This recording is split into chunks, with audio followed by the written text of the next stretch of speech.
নমস্কার বন্ধুরা, পিঙ্কির বিশ্ব ইউটিউব চ্যানেলে আপনাদের সবাইকে স্বাগত। এটা হচ্ছে আমার বাবা বড় কাছারি যাওয়ার ব্লগ। বললাম না, আমি আমার ননদের বাড়ি থেকে পরের দিন সকালবেলার মানে 28শে মের এটা ব্লগ। তখন আমরা বড় কাছারি উদ্দেশ্যে রওনা দিলাম। এই হচ্ছে আমার নন্দী জামাই অনুপম, ওর কোলে আছে ওর মেয়ে পরি, ননদ পেছনের সিটে বসে আছে তনু। আমরা সবাই মিলে জয় শিব ও শম্ভুর উদ্দেশ্যে আমরা রওনা দিলাম। বড় কাছারি পুজো দিতে গেলাম আমরা। পরি পরি পরি হাই, এই তো পরি হাই করে দিয়েছে, এই তো পরি হাই করে দিয়েছে। এদিকে পরি সোনার একটু গা বমি বমি করছিল, তাই সবাই মিলে একটু ওকে ভোলাচ্ছিলাম। এই বড় কাছারির মধ্যে প্রায় ঢুকেই গেছি, আর 1 মিনিট মতো বাকি ছিল। এই হচ্ছে মন্দিরের এন্ট্রি। যাওয়ার সঙ্গে সঙ্গে প্রত্যেকটা মানে মোড়ে মোড়ে সমস্ত সবাই মিলে বলছে তাদের জায়গায় পার্কিং করতে। এদিকে আমাদের বলে দিয়েছিল যাতে যতটা মন্দিরের সামনে আমরা পার্কিং করব কাছাকাছি ততটা সুবিধা হবে।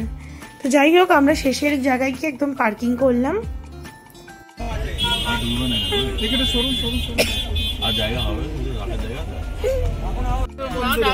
সব ওই রাস্তাটাতেই তখন ঢুকবে, ওখান থেকে টোটো করে আসবে, এরকম হ্যারাসমেন্ট করবে।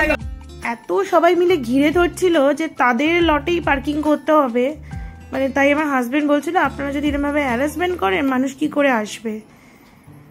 এই আমরা মন্দিরের ভেতরে প্রায় পৌঁছে গেছি।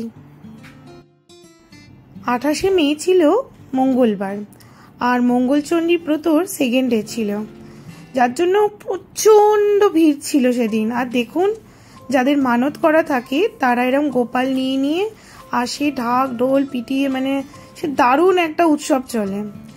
আর এখানে যদি কেউ উইশ করতে চায় কোনো কিছু, তাহলে একটা কাগজ পেন নিয়ে আপনার নিজের মনের কথা লিখবেন, লিখে ঢিলে বেঁধে রাখবেন। পরে সেই মনস্কামনা পূর্ণ হলে যে কোনো ঢিল এসে ছিঁড়ে দেওয়া যায়। তো এই হচ্ছে পুজোর ডালা আমরা কিনলাম এক জায়গা থেকে। আর এটা হচ্ছে পুকুর ঘাট, যেখানে স্বয়ং শিব চান করে আর কি, এবং সাবিত্রী সত্যবান এর এই ঘাট এটাকে বলা হয়। তো এখান থেকে আমরা আমাদের একটা করে ছোট ছোট মাটির কলস দিয়েছিল, সেই কলসে করে আমরা জল নিলাম, সেটা আমরা বাবার মাথায় ঢালবো বলে। আর এখানে অনেকে শাখা পলা সব দিয়ে দিচ্ছে। সাবিত্রী সত্যবানের এটা ঘাট। এই আমরা নামছি জল নিই। সিঁড়িগুলো খুব পিচ্ছিল ছিল, তাই সাবধানে নামছিলাম।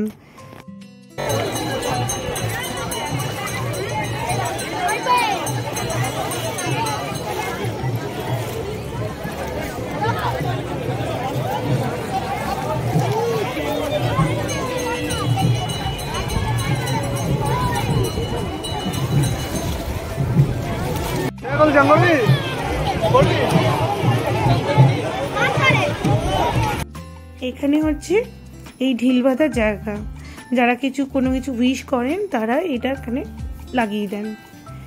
ভেতরে তো ফটো তোলা নিষেধ ছিল, তাই ভেতরটা ভালো করে পুজো দিয়ে এলাম। পুজো দিয়ে বাইরে এসে ধূপকাঠি। এখানে বললাম না কত বাচ্চাকে নিয়ে এসছে, অন্তত 100 বাচ্চা সেদিনকে নিয়ে এসছিল। একটা ছোট্ট বাচ্চাকে নিয়ে এসছে ফুলের দোলনা করে, কি সুন্দর লাগছিল, ফুটফুটে বাচ্চাটা। এই বাচ্চাগুলোকে চান করায় বাবার কাছে নিয়ে যায় যাদের মানত থাকে, বা এমনিও নিয়ে যায়। বাচ্চার সমান অনেকে বাতাসা দেয়, আবার গোপালও দেয়। এই হচ্ছে সেই ছোট্ট শিশুটি, সুন্দর লাগছে। যাই হোক, পুজোটা খুব ভালো করে দিলাম। তারপরেই এলাম আমরা ব্রেকফাস্ট করতে। মানে ব্রেকফাস্ট মানে ওটা ব্রাঞ্চি হয়ে গেছিলো। সেই পেটাই পরোটা সাথে ছিল আলুর দম আর ঘুগনি। পরে পেটাই পরোটা খেলাম, কি যে ভালো লাগে খেতে কি বলবো। আর ছেলে নিয়েছিল লুচি, আর ওর খুব ভালো লাগে লুচি তরকারি আর কি, সেটাই নিয়েছিল। পাশের সিটে বসেছিল আমার ননদ, নন্দী জামাই, তারপরে পরি সোনা, ও তো খাচ্ছিলই না কিছু। বাবা বড় কাছারির পুজো আমাদের খুব ভালো হলো। এবার আমরা যাব আমার পিস্তুত বোনের বাড়ি শিলপাড়া।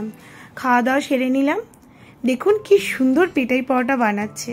এখনকার মতন আমার ব্লগটা আমি শেষ করলাম। যদি ভালো লাগে একটা লাইক, শেয়ার, সাবস্ক্রাইব। চলুন, টাটা।